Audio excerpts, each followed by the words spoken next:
L'info éco à présent avec vous, Christophe Dansette. Bonjour Christophe. Bonjour Pauline. Les négociations commerciales reprennent aujourd'hui à Washington entre la Chine et les États-Unis. Les tensions actuelles, on le sait, pèsent sur l'économie mondiale, mais il y a aussi quelques gagnants.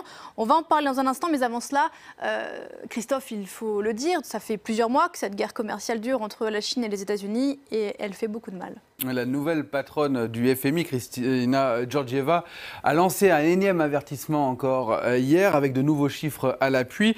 Selon elle, selon le FMI, le PIB mondial pourrait en effet être amputé de 0,8% d'ici 2020. 0,8%, c'est l'équivalent de la taille de l'économie suisse. C'est pas rien. La Chine et les États-Unis sont également deux perdants puisque le PIB chinois pourrait lui perdre de l'ordre de 1% d'ici 2 ou 3 ans. Le PIB américain, lui, pourrait être amputé de 0,7% d'ici 2 ou 3 ans. Il y a donc urgence, affirme le FMI, à trouver un accord. Voilà, cette guerre commerciale, Christophe, on le rappelle, elle se traduit avant tout par une augmentation des droits de douane. Taxes chinoises sur les produits d'exportation américains et taxes américaines de l'autre pour les produits qui viennent de Chine. La quasi-totalité, à ce titre, des produits d'exportation chinois vont être taxés d'ici le 15 décembre, si en tout cas aucun accord n'est trouvé pendant les 2 prochains jours. Et des taxes qui, en moyenne, vont atteindre 26,6%. La conséquence, c'est qu'un grand nombre d'entreprises cherchent à éviter ces taxes. Et alors, comment font-elles ? Eh bien, pour beaucoup d'entre elles, elles essayent de se délocaliser hors des États-Unis ou hors de Chine. Alors, il y a ceux pour qui ça coûte. Est-ce qu'il y en a des pays qui en tirent profit ? Oui, il y en a un en particulier qui est le grand gagnant, c'est le Vietnam. Selon une étude du géant financier Nomura, sur 52 entreprises ayant délocalisé leurs activités hors de Chine, la moitié ont choisi le Vietnam, 11 Taïwan et 8 la Thaïlande. Le Vietnam a l'avantage d'avoir une main-d'œuvre de qualité et surtout extrêmement peu chère, moins chère en tout cas que la Chine, notamment pour le secteur du textile. Et sur le premier semestre 2019, les exportations vietnamiennes vers les États-Unis ont ainsi bondi de 34%, soit près de 8 milliards de dollars. On voit ce chiffre de 34%, de quoi faire croître l'économie du Vietnam de l'ordre de 8%, 7,9% très exactement. D'autres pays asiatiques ressortent également assez gagnants. On peut citer Taïwan, la Malaisie ou encore le Bangladesh, mais surtout aussi l'Inde qui a réussi à attirer ces derniers mois le géant américain Foxconn, le fabricant de l'iPhone.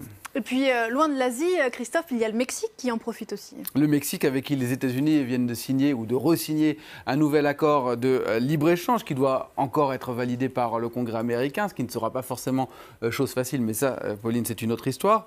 Un certain nombre d'entreprises américaines qui étaient établies jusqu'à présent en Chine ont décidé de rapatrier leurs activités vers le Mexique.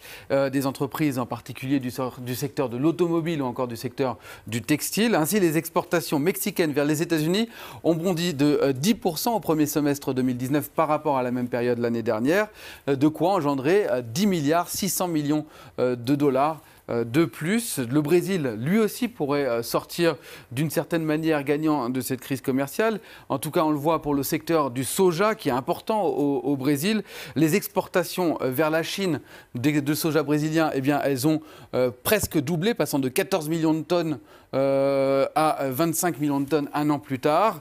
Et dans le même temps, les exportations de soja américain vers la Chine, elles ont été divisées par 10, de 24 millions de tonnes à 2 millions de tonnes. Ceci dit, tout ça pourrait changer puisque dans un geste de bonne volonté ces dernières semaines, la Chine a annoncé qu'elle allait probablement reprendre ses importations de soja américain.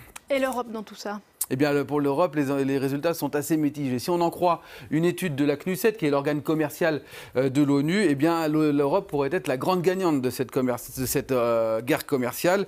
Selon l'organisation, les entreprises européennes pourraient capter jusqu'à 70 milliards des exportations, 50 milliards des exportations chinoises vers les États-Unis et 20 milliards sur les exportations américaines vers la Chine. La France ou encore les Pays-Bas ont vu récemment leurs exportations vers les États-Unis États-Unis et vers la Chine a augmenté de l'ordre de 15%.